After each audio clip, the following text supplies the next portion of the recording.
Monsieur Blanchard, président du groupe de Front National. Merci, monsieur le maire. Monsieur le maire, mes chers collègues, où en est le socialisme nazarien? On peut se demander, entre ses absences et ses errements, par exemple, notre groupe d'élus souhaiterait obtenir quelques éclaircissements sur des absences récentes lors des cérémonies officielles. En effet, nous n'avons pas eu l'honneur de votre présence le 8 mai dernier pour commémorer la victoire alliée sur le nazisme, ni le 10 mai pour la journée nationale des mémoires de la traite de l'esclavage et de leur abolition. Que motivent ces absences? Des congés bien mérités, je suppose. Étonnés par cette regrettable absence, nous vous rappelons à vous conformer à l'ensemble de vos devoirs de maire, parmi lesquels celui de votre assiduité aux cérémonies officielles. Ou bien alors, il ne faut pas vous complaire en critiques et réprimandes vis-à-vis des élus du Front National sur ce même sujet de l'assiduité, comme vous le faites depuis 2 ans. Voilà ce qui arrive, à force de cumuler. Président de la Carène, mairie de Saint-Nazaire, cela fait beaucoup pour un seul homme, qui par ailleurs critique le cumul des mandats d'une partie de son opposition, sans s'être jamais, il y a quelques années encore, étonné du cumul de sa propre majorité.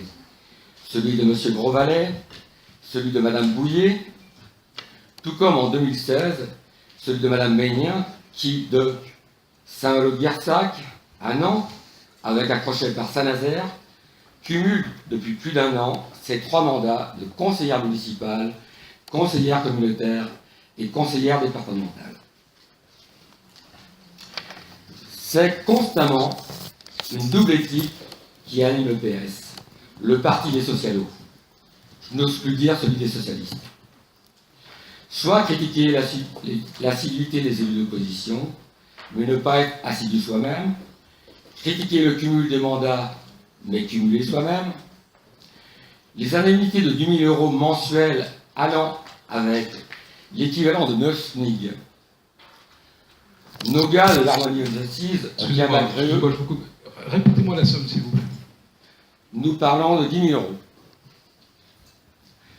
Nos gars de l'harmonie aux assises, qui bien malgré eux bâtissent votre carrière à Passiran.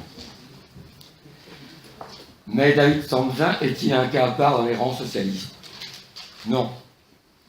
Bien loin de là. Il nous faut, pour être complet, dresser un état des lieux de la corruption socialiste. Alors, parce qu'il est dans la moyenne des élus du PS, on comprend mieux le comportement de notre maire, David Sanzin, sans l'excuser. Il existe des listes honteuses. Vous pointez du doigt le petit guide Bleu Barine. Ce n'est que pour mieux faire oublier la grande liste rose. Excusez-moi, monsieur, on n'a pas entendu, vous êtes appelé en rythme. Cette liste, excusez-moi. Parce que... Nous l'avons qualifiée de liste rose. Cette liste, ce n'est pas un site d'extrême droite qui la diffuse, mais un certain Jean-Noël Guérini, ancien président socialiste du Conseil général des Bouches-du-Rhône.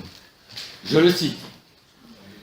« Je pourrais envisager de démissionner lorsque tous les élus du PS condamnés définitivement, et ils sont nombreux malheureusement, auront également démissionné de toutes leurs fonctions exécutives.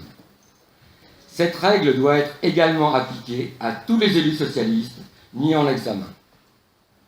Il y a 57 élus socialistes, maires de grandes villes, parlementaires ou présidents de conseils généraux qui ont été mis en examen ou condamnés et qui continuent d'occuper d'éminentes fonctions.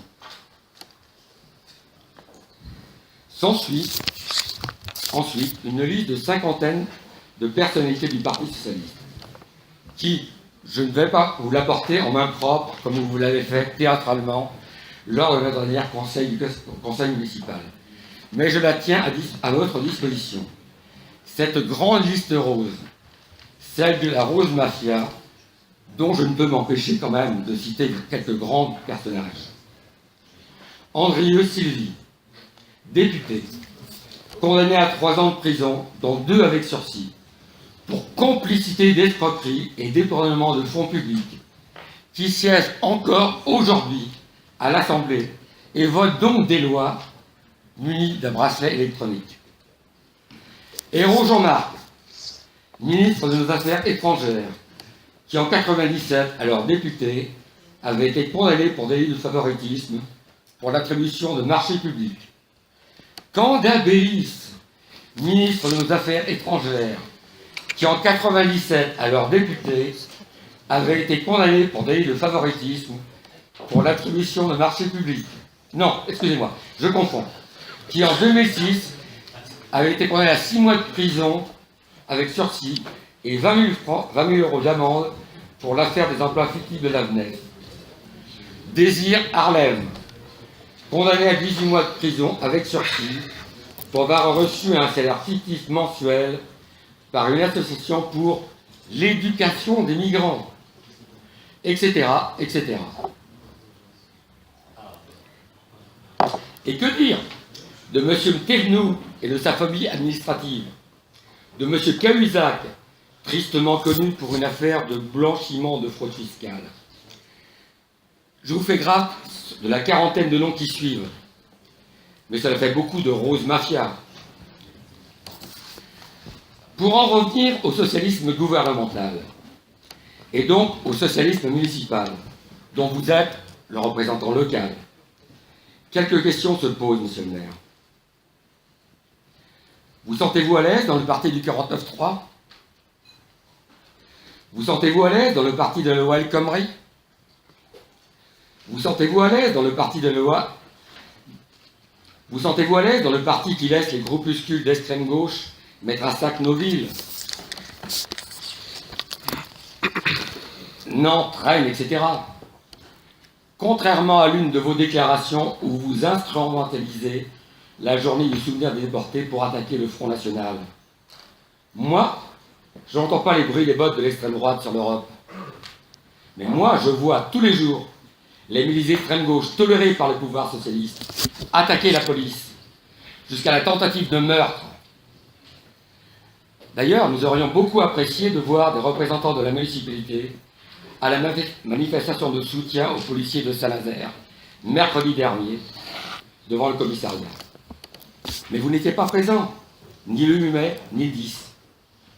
Pourquoi espérer bêtement votre soutien des policiers contre les casseurs ?